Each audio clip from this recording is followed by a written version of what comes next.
आजभोलि हाम्रो देशको अवस्था देख्दा साह्रै दुःख लाग्छ है साथीहरू। जसले जे गरे पनि भयो, सानोतिनो आन्दोलन भयो भने सार्वजनिक स्थलमा तोडफोड आगजनी गर्नै पर्ने हुँदा त आज प्रहरीमाथि पनि हातपात भएछ। र समाचारमा सुनेअनुसार बुझेअनुसार सामान्य कुरालाई लिएर प्रहरीमाथि हातपात भएको भन्ने बुझिएको छ। र जेब्रा क्रसिङबाट बाटो काट्न अनुरोध गर्दा एक युवा आवेगमा आएर प्रहरीमाथि हातपात गरेको भन्ने बुझिएको छ। हुन त हाम्रा देशका प्रहरीहरू पनि कुनै त उस्तै नै छन्।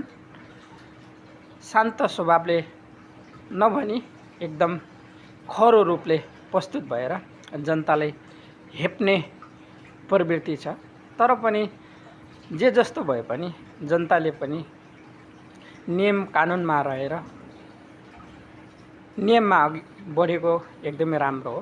र यसको मेन समस्या भनेको मलाई चाहिँ बेरोजगारीले गर्दा यस्तो समस्या भएको हो कि भन्ने लाग्छ। किनकि रोजगार भएको भए सबै आफ्नो काममा बिजी व्यस्त हुन्थे र सबैले नियमको फलो पनि गर्थे होला। र सबै बेरोजगार भइसकेपछि यस्ता घटनाहरू घटि नै रहन्छन्।